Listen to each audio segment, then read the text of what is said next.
Bienvenidas y bienvenidos al primer episodio de nuestro nuevo programa La Bisagra, una iniciativa vecinal que vamos a ir explicando cómo va a funcionar en la medida que vayamos avanzando y ustedes van a conocer. Queremos presentarnos primero. Mi nombre es Sebastián Corro, yo soy trabajador social, estoy aquí junto a quienes son integrantes de nuestro equipo y también a una de nuestras invitadas. Partamos por allá, por favor.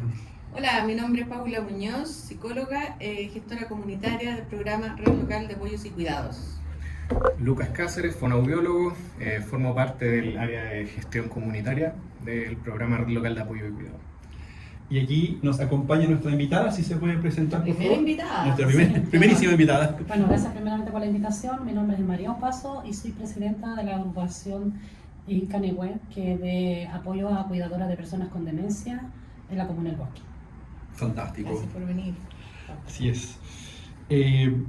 Una de las cosas que había dicho antes que le íbamos a explicar al respecto de esta iniciativa es justamente poder compartir a través de redes sociales de experiencias, a dar a conocer personas de nuestra propia comunidad, vecindario y también actores sociales y actores clave para el progreso y el desarrollo de nuestra comunidad. Y es por eso que nosotros quisimos invitar hoy día a María Opaso, ya que ella es presidenta de una agrupación de personas que se dedica a cuidar. En un principio habían partido solamente con demencia y después, ¿cómo siguió? Bueno, viendo en la comuna la necesidad de que muchas cuidadoras estaban solas, ahora tenemos cuidadoras de personas con síndrome de Down, autismo, parálisis cerebral y se van integrando también algunas otras que están Bueno, es cierto que hay muchas preguntas que tenemos al respecto de lo que actualmente nos convoca, pero para eso pensábamos que era más importante conocer un poquitito acerca de la historia de vida de María. ¿Cuándo comienza usted con el trabajo del cuidado? Bueno, como mujer, desde que es mamá, pero en el tema de cuidado en sí, fue cuando me tocó cuidar a mi madre. Ella sufrió una ACV en el año 2000, pero ya en el 2014 por un infarto esto se agudizó y ahí hubo que estar ya con ella en forma permanente. Después de eso, o durante eso, ¿qué cosas sabía antes acerca de cuidar? ¿Qué cosas fue aprendiendo en la medida? Primeramente, en el caso de mi mamá, de Alzheimer, no entendía nada. Solamente uno que había escuchado algo que se le olvidaba las cosas. Y eso fue algo difícil porque una relación con mi madre yo no la tenía. No fui criada con ella y al llegar y ver que ella necesitaba cuidado y yo tenerla en mi casa, al principio fue difícil. Y al momento del diagnóstico, cuando le entregan la información de parte del hospital, ellos le enseñaron, la guiaron cómo se relacionaba, se podía relacionar usted con esa enfermedad. En forma inmediata, nada. Solamente el diagnóstico y me fui a la casa y no sabía qué hacer. Ya. Luego no le enseñaron, por ejemplo, qué podía hacer en términos de cuidados relacionados con la enfermedad, ninguna En ese guía. tiempo nada. Solamente, bueno, mi mamá fue operada después de una aneurisma. El doctor solamente me dijo, su mamá ahora sale con una mentalidad de una niña de 12 años, pero usted llevando la rutina diaria va a ir ayudando para que ella vaya mejorando y vaya como volviendo a su estado, a la edad que tiene. Pero no fue nada más que eso, los cuidados que tenía que decir, las dietas, todo por lo que ella había sufrido. Pero más de cuidado no, nada, menos de la enfermedad.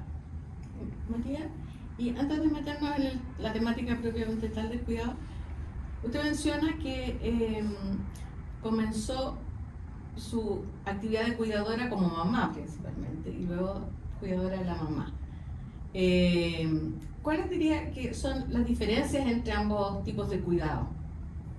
Bueno, como mamá, uno cuando tiene esta expectativa, se programa a ser madre, sabe que es algo de toda la vida. Desde que se gesta, y hasta que nace el hijo en este caso, uno sabe que tiene que cuidar, educar, hacer muchas cosas.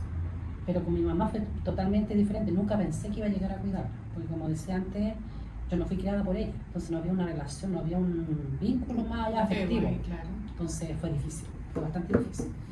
Y fue diferente obviamente, porque ella ya es una persona adulta, más con un diagnóstico de Alzheimer, y no conociendo esto fue difícil entender qué es lo que le estaba pasando.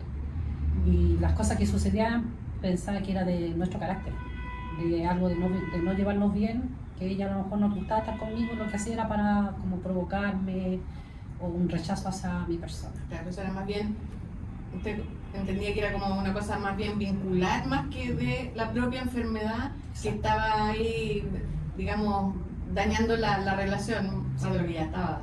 Sí, eso fue lo que yo veía. Pero llegué al centro comunitario y cuando empecé a escuchar lo que era el Alzheimer, es como que se me prendió la ampolletita y dije, no, mi mamá no me está provocando, ella está buscando, o sea, ni ella sabía lo que le estaba pasando. Entonces ahí empecé a entender un poco más, fue un poquito más fácil, tuve que aprender harto, sí.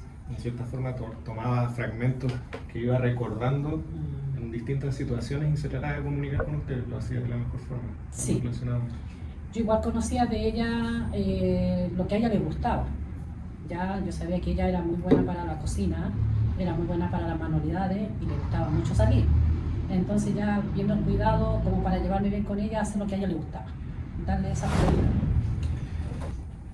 ¿Cuántos años cuidó de su mamá? 7 años. 7 años. Y esos 7 años, por lo que entiendo, entonces fueron los años más cercanos que tuvo su mamá versus Sí. todo el tiempo que no tuvo. Entonces la pudo conocer y pudo crear una relación con ella en el tiempo en que muchas personas piensan que ya no es momento de crear relación. Hay algunos mitos ahí, yo lo sé porque después vamos a hablar de eso, pero también tuve la oportunidad de participar de algunas instancias de este centro comunitario del que menciono antes. Y claro, la gente dice, primero, son como niños. Y allá tienen prohibido que los tratemos como niños, para empezar. Segundo, es que ella no es mi mamá. Yo ya no puedo porque ella ya no es mi mamá. También es algo que ayuda a las personas a replantearse porque sigue siendo la persona que era, solamente que ahora tiene una nueva, tiene un diagnóstico que le trae un cambio, digamos, dentro de su mente, pero que de todas maneras los sentimientos están igual, se pueden llegar a sentir, ¿cómo decirlo?, alegría, temor, ya, enojo, también se comunican. ¿Cómo fue para usted crear una relación con su mamá sabiendo que la mamá también estaba a veces adormecida, a veces conectada, a veces desconectada? Bueno, algo que me ayudó a mí es que después que yo me casé, justo llegué a vivir justo al lado de mi mamá. Ya inesperadamente llegué a vivir justo al lado de ella, entonces empezamos como un poquito más la cercanía, ¿ya? Y ya cuando mi mamá le vino esta enfermedad, yo todavía vivía al lado de ella, y después me salió a mi casa. Pero ya cuando mi mamá empezó a empeorar con esto, y me empezó a dar cuenta, yo la iba a visitar, y me daba cuenta que algo pasaba, porque ella deambulaba por la casa. Deambulaba. ¿Ella vivía sola? Con mi papá y mis hermanos, pero no había una preocupación por ella. Pero ya cada vez que la iba a ver yo veía que ella no era ella, es como que su mente buscaba saber dónde estaba o qué le estaba pasando. Y yo soy creyente y yo en sueño tuve revelaciones de que Dios me decía cuídala. Y eso a mí me llegó muy profundo y decidí, yo estaba trabajando, tenía 2 trabajos, y un día dije voy a tener que dejar de trabajar para cuidar a mi mamá. Lo hice porque mi mamá a todo esto tuvo una intoxicación porque en su necesidad, un día pasando frío, prendió carbón, lo entró y se intoxicó junto con mi papá y llegaron a urgencia. Y ahí fue donde mi mamá le dio el infarto y el saber esto ya era el tiempo. Y mi mamá tuvo hospitalizada 3 veces, la salida, viendo se complicó más, yo dije ya, hay que cuidarla. El tema es que me la llevé a mi casa porque no había forma de que mis hermanos se preocuparan de ella, no lo hicieron nunca. Y el llevarla a mi casa y no entender qué pasaba, como les decía anteriormente, fue difícil. Y la relación de nosotros, yo cuando niña iba a las vacaciones unos días. La verdad que no fue una buena relación, ¿ya? Entonces no habían buenos recuerdos tampoco. Pero con esto de tener que cuidar a mi madre, a mí siempre se me inculcó el respeto hacia ella.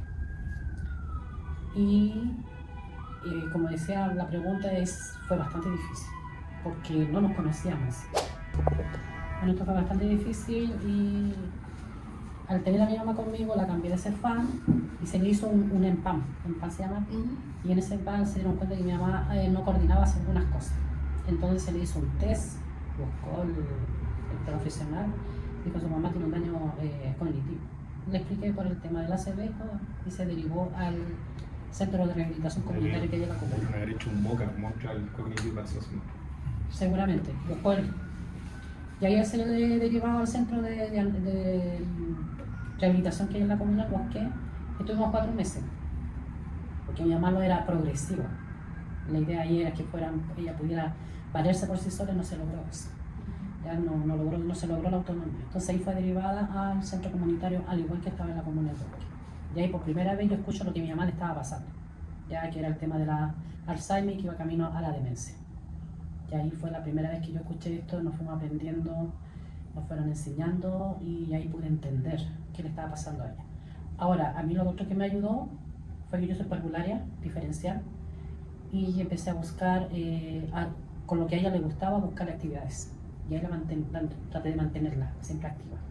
Y eso a mí me ayudó mucho en parte de lo que era la parte activa para mantenerla a ella. Y en el centro, al igual que fue la parte de educación que fui aprendiendo de la enfermedad. La ocupacional. María, cuando usted menciona y hace referencia a su familia, me sorprendió que dijera que vivía con su papá y con sus hermanos y que esto no se hacían cargo.